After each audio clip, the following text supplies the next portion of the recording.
Ja, und auch seitens des Wall Street Journal gibt es eine Umfrage und da liegt Donald Trump ja nur noch 2 Punkte vor Kamala Harris. Im Direktvergleich mit Joe Biden waren es ja noch 6 Punkte. Die Gründe dafür seien laut Wall Street Journal eine stärkere Unterstützung für Harris unter nicht weißen Wählern und eben auch eine gestiegene Begeisterung für den Wahlkampf unter den Demokraten. Vor allem schwarze, lateinamerikanische und junge Wähler würden Harris mehr unterstützen als Joe Biden. Armin Laschet ist mir zugeschaltet, CDU, er ist Mitglied im Auswärtigen Ausschuss. War das quasi die einzig wahre und richtige Entscheidung, einen jüngeren Kandidaten, zwar noch nicht nominiert, aber zumindest mal ins Rennen zu schicken, wie Kamala Harris, um tatsächlich die Republikaner so ein bisschen in Panik zu bringen? Also wenn man das beobachtet, die Dynamik, die sich losgelöst hat, die losgetreten worden ist mit dieser Entscheidung, dann wird man wahrscheinlich sagen, aus Sicht der Demokraten war die Entscheidung richtig. Alle haben ja noch dieses Fernsehduell vor Augen, in dem der krasse Unterschied da war zwischen Joe Biden, dem man das Alter deutlich anmerkte, viele andere Aussetzer, die auch während des NATO-Gipfels stattgefunden haben.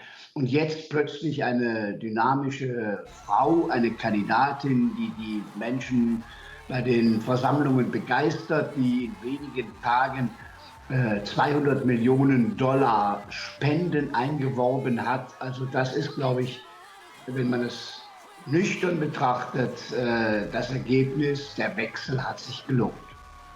Herr Laschet, nur ist es ja so, dass viele Punkte tatsächlich für Kamala Harris sprechen, aber es gibt auch viele Amerikaner, die fremdeln mit dieser Frau aus ganz unterschiedlichen Gründen. Trotzdem auch noch mal die Frage bezogen auf den Wahlkampf und die Wahl am 5. November. Was glauben Sie, wie schwierig wird es werden für die Republikaner, diese Frau tatsächlich zu schlagen?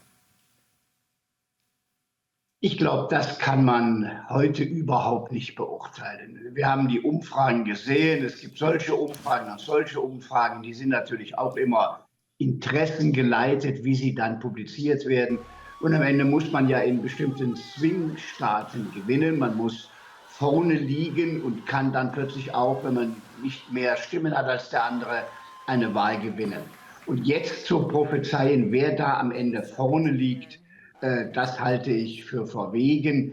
Jeder hat seine Schwächen. Natürlich werden die jetzt bei Kamala Harris auch benannt. Trotzdem hat sie jetzt diese Begeisterung entfacht. Trump kennt man, seine Schwächen, auch seine moralischen Schwächen kennt man seit vielen Jahren.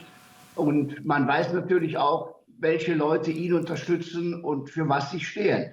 Und deshalb ist das Rennen jetzt offen. Und ich finde, wir aus Deutschland sollten da nicht Teil des Wahlkampfs sein. Das ist ein anderes Land und die werden nach ihren Kriterien entscheiden. Ja, das steht uns natürlich auch gar nicht zu, da sich einmischen zu wollen. Aber man hat ja trotzdem eine Befindlichkeit. Man fühlt und spürt ja etwas. Wenn man gerade, und Sie haben es angesprochen, diesen Wahlkampf beobachtet, wie geht es Ihnen, wenn Sie hören und sehen, wie man miteinander teilweise in demontierender Art und Weise, in beleidigender Art und Weise miteinander umgeht in Amerika? Das finde ich sehr befremdlich. Besonders Präsident Trump zeichnet sich ja dadurch aus, über den anderen Menschen vernichtend zu sprechen. Wenn Sie eben den Ausschnitt in Ihrem Beitrag von der Versammlung gesehen haben, er bezeichnet sie als Idiot und als dumm.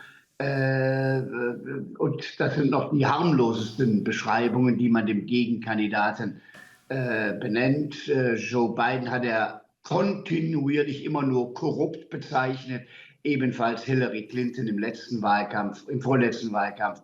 Also ich finde, da müssen wir uns unseren Stil bewahren. Man kann auch für die eigenen Positionen werben, ohne den Gegner niederzumachen. Das finde ich verstörend in diesem amerikanischen Wahlkampf. Armin Laschet, ich bedanke mich bei Ihnen recht herzlich für das Gespräch. Danke. Bitte schön.